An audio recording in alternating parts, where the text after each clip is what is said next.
Hey guys, welcome back to Clownfish TV. This is Kneon. We're going to talk about the utter state of DC Comics, the reckoning of DC Comics. Now, you can spell that with an R. You can spell it with the WR, like the reckoning. I think that's probably more appropriate. So this sums up kind of the state of things right now with DC Comics. Lois Lane and the Friendship Challenge. This is an all-ages graphic novel, a YA graphic novel, middle school graphic novel, and this seems to be what DC Comics is going to be focusing on from here on out, that they're not going to be focusing on single-issue floppy comics for stinky old men. That's not what they're going to do anymore. They're going to make all these scholastic type books. We're going to talk about that. We're going to talk about the DC Fandome splitting into 2 days. And we're going to show you exactly how unimportant comic books are to the DC machine, whatever it's going to be at this point going forward. And we're going to talk about how comic book journalists are lamenting DC Comics, the death of the floppy, and what Hollywood had to do with that. Hollywood actually facing its own day of reckoning. Right, so before we get into it, please give us a sub if you haven't done so already. Go to clownfishtv.com if you're afraid of missing content, because we know how YouTube works, right? They tend to favor certain creators. Other creators don't seem to be able to notify their audience. If you go to clownfishtv.com, all of our content is actually mirrored over there, and we actually have a bell notification system set up on the website. So if you miss it on YouTube, you should be able to get a notification in your browser, and I think I'm going to work on maybe an email notification system too. And we do have multiple channels. It's not just the pop culture news channel. We also have a gaming channel, and we do art and animation as well. And we've even been translated into Spanish, so you can check out all of those videos on clownfishtv.com. So yeah, let's talk about DC Comics. Let's talk about the day of reckoning. The day of reckoning for this American institution.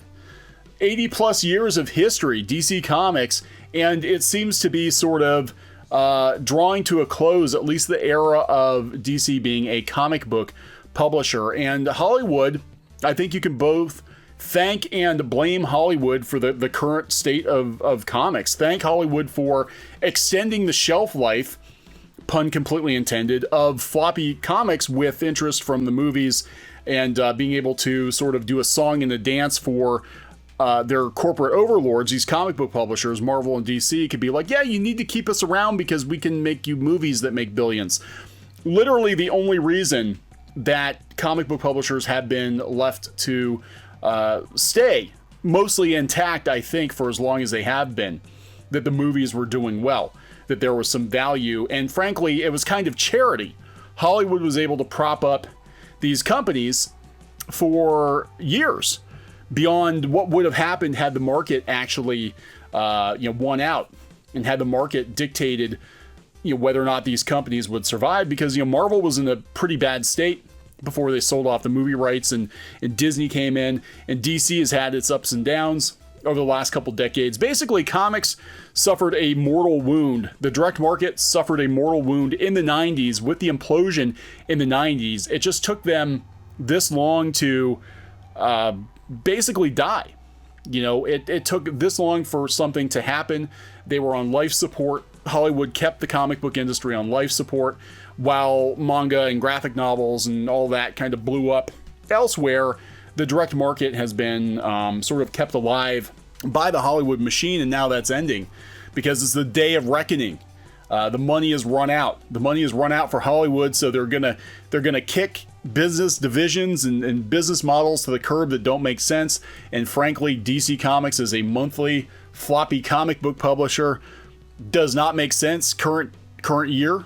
Publishing 22-page comics for an ever dwindling number of independently owned niche comic book shops doesn't make sense.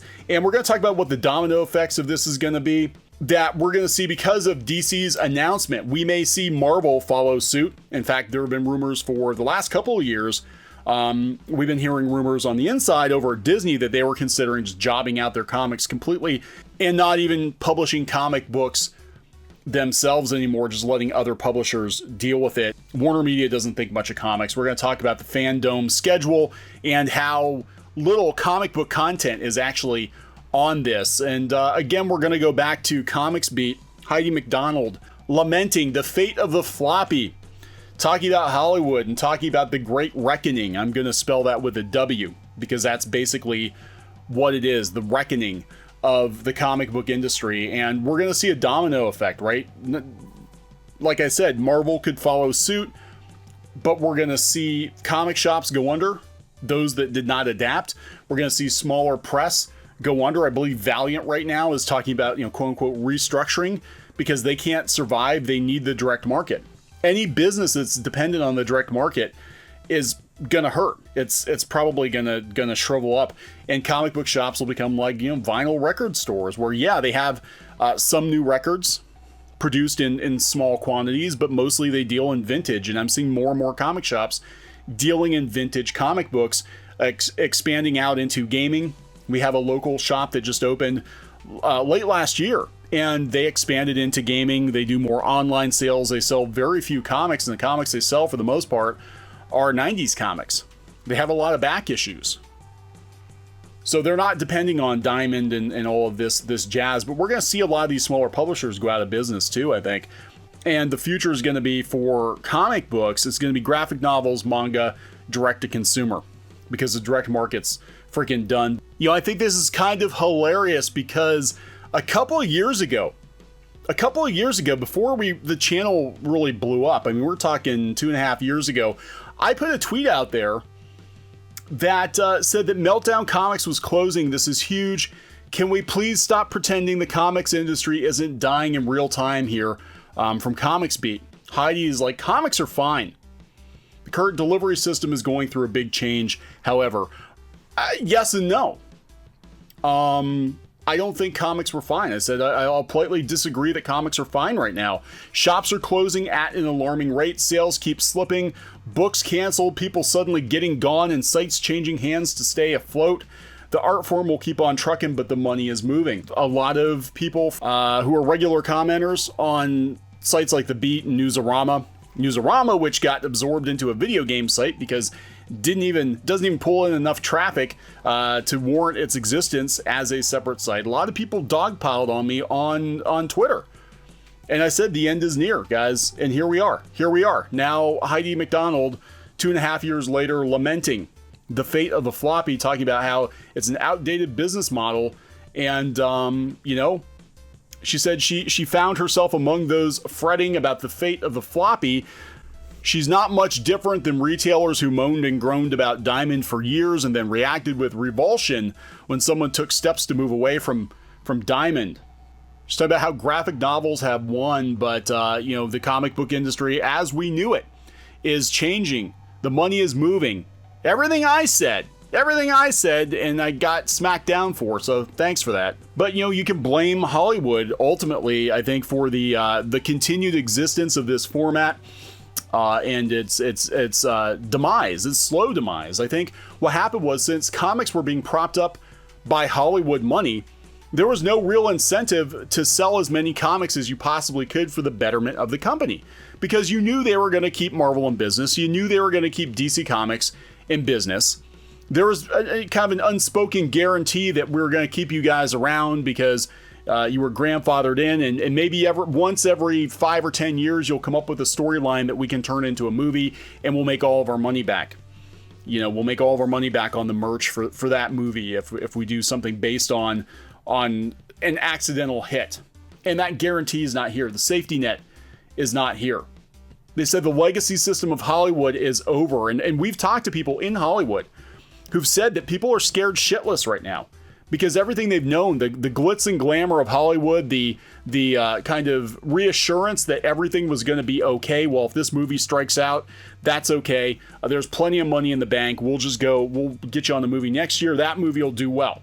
That they could take chances on movies that might not perform well. And this also explains kind of, I think, the mindset in comics that we could produce comics that we knew weren't going to sell very well, but it didn't matter because there was plenty of money.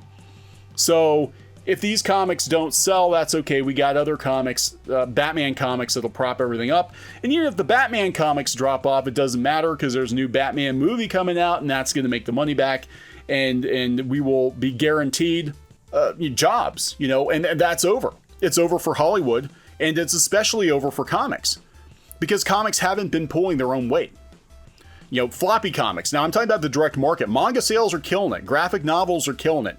But the monthly comic books, the direct market, has not been pulling its own weight, and whatever you know, profit margins are there, they're minimal, and it's nothing. It's chump change to Hollywood, and it probably just isn't even worth their time. I'm like, you know, these Hollywood companies, and they're talking about how everything is going to streaming. And we're going to talk about the DC Fandome and how it's all focused on movies, TV, and streaming. It has nothing to do with comics. Very little to do with comics. Comics are there as sort of a historical curiosity. That's what comic books will be, a historical curiosity. Oh, we based all of these movies and TV shows and video games on these things called comic books that, believe it or not, people read for 70 or 80 years. Pretty stupid, but yeah, there we go. That's where all this stuff came from. But thank God we've evolved beyond that. But everything is going to streaming. And these companies are going to look at people at DC, and they probably were when they laid a bunch of people off. They were looking at, like, we could take those salaries for what we're paying these people, and we can go hire people on the streaming side, and those people on the streaming side are going to make us more money. So again, I think Hollywood has been the best and worst thing to happen to comics. I think basically comics got lazy because it thought it was mini Hollywood, and they were told that they were mini Hollywood. We've got people working in comics now that think that it's just kind of a way station until they get their Hollywood deal, because it is sort of the end goal. And you look at all these smaller publishers now, they're like, we're going to pivot and we're going to become a movie studio. We're going to make movies and streaming shows. We saw it with IDW, and it failed miserably. Boom, I guess, hired somebody from Marvel to head up their pitch division, and it's probably going to fail miserably because they're not going to take chances on obscure IP for a long time because the money's not there. You know, humanoids, they've got Mark Waid out there, I guess. He wants to be the movie guy now too. They all want to start pitching to these streaming services. That's, again, you know, comic books are basically a remora, you know, those little fish that attach themselves to sharks. Comics have become sort of parasitic, and the industry has attached itself to Hollywood, but it's useful. I mean, remoras are useful. They clean the sharks, but ultimately not necessary. It's so Hollywood is going to shake them off because Hollywood has to survive. There's not enough food to feed the remoras anymore, and that's what's happening. And we know that, you know, some people have a heads up. Scott Snyder and Tony Daniel jumped ship like a week before the big announcement that they were laying people off at DC, jumped ship to go to Kickstarter, you know, crowdfunding, that thing that they demonized. Yeah, they did that. And I think it's really ironic that we have Scott Snyder and Tony Daniel talking about their crowdfunding campaign on what was once Newsarama. So we have kind of refugees from DC Comics talking to Newsarama, talking to Chris Arant, who is the editor of Newsarama. Newsarama, which doesn't even exist as its own website anymore. This is all that's left of Newsarama, this byline on a video game website, because comics are that important. Comics are that important to the entertainment industry that they're just a freaking tab on a gaming site. You know, everybody saw this coming, but what's really interesting is the Fandome situation. Now, they've split Fandome into 2 days. Why? I have no effing idea. I have no idea why they're doing it. Double dip. Maybe there's not enough content. Maybe they need time to get their shit together, because right now DC is in absolute chaos. Whatever the reason, if you look at the schedule, it's hardly about comics. So this is coming from Cinema Blend. DC Fandome split into 2 days, so start adjusting your schedules. Just how massive will DC Fandome be? Well, it's so massive that Warner Brothers officially has divided it into 2 separate dates. But half of the one day is just reruns. What does that mean? Heading into Saturday, WB and DC have revealed that the Fandome has expanded into 2 global events. The first one is still scheduled for August 22nd, where they will maintain the DC Fandome Hall of Heroes schedule. with a few additions from the TV side. No, there's a lot of additions from the TV side. The second date, however, now known as DC Fandome Explore the Multiverse, has been shifted to September 12th. This new date will work as an on-demand experience where fans can create and curate their own adventure. By making these two separate events, Warner Brothers is attempting to ensure that fans are able to see and cover everything without having panel conflict. No, I think it's prolonging the pain, is what they're doing. To help get fans excited, a new trailer has dropped. So let's try to explain some of what is happening here. DC Fandome is going to be a huge marketing event. Hopefully it does better than San Diego Comic-Con. That was a dud. There will be a ton of content spread across multiple fields, from film and television to video games and comics, but the studio was starting to think that it would be too difficult for fans to attend everything that they wanted to do in a 24-hour period, so they're dividing it up. No, I think they're dividing it up to spread it out to they don't want to burn people out because they want to be able to say this is a huge event, more successful than San Diego Comic-Con. This sounds really dopey. To me, these online conventions this is everything YouTubers have been doing for years. And they've been losing ground to YouTubers. And now, because of the pandemic, they want to come in. They want to come in and do everything we've been doing. We're going to look at some of these events here. So this is the Hall of Heroes, and it's mostly movies. Wonder Woman. We got the store. We've got the Warner Brothers Games Montreal announcement, probably the new Batman game. We do have Sandman Universe, Multiverse panels, Flash panels, Batman, Suicide Squad movie, Legacy of the Bat, probably talking about the history of Batman. But Chris Daughtry is going to sing. What the hell does that have to do? What the hell does that have to do with anything? Jim Lee is going to do a portfolio review. I can tell you how the portfolio review is going to go. Yeah, you're pretty good, but we don't have any jobs. In fact, I don't know if I'm going to have my job next month.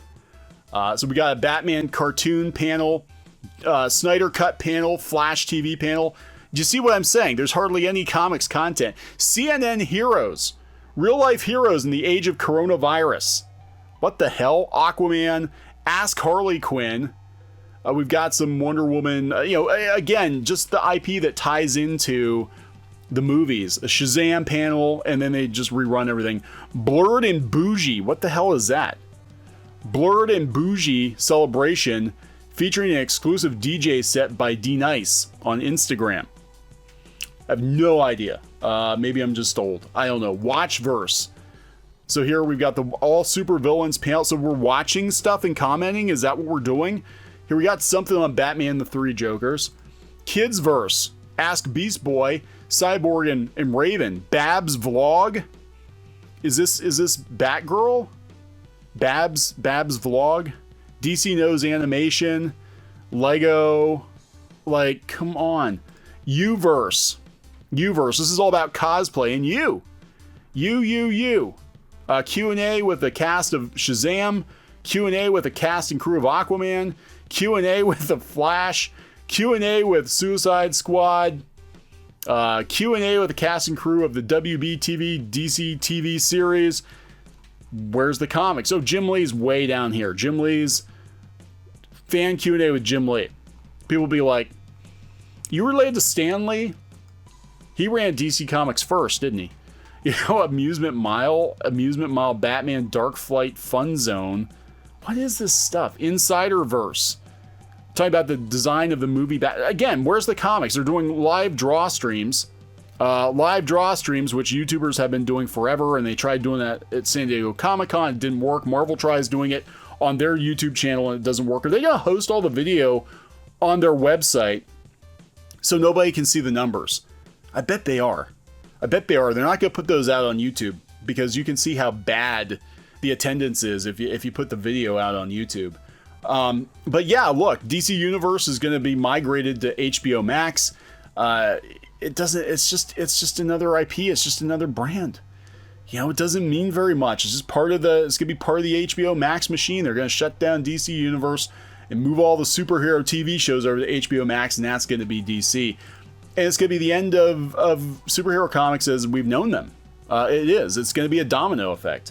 All it was going to take is for Marvel or DC to flinch, and I honestly thought it was going to be Marvel first. I thought DC was going to come after Marvel decided to pull out.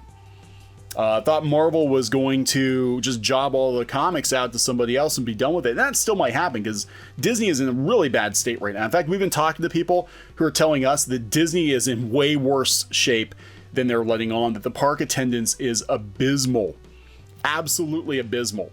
That's nowhere near what they expected it to be. That actually, some of the other theme parks are doing better than Disney for whatever reason. But, here we've... Has DC accepted its fate because, also on Comics Beat, they have a review of Wonder Woman Dead Earth #4, and they said it feels like a coda to Wonder Woman. It feels like this could be the last Wonder Woman story ever. And, it would be fine. This is how Diana's story ends. So on some level, I think that, they know that the end is near. This is the future of DC Comics right here. Graphic novels, YA books, content on HBO Max, and a bunch of merchandise. That is the future. So DC Comics has been wrecked. Talk to you guys later.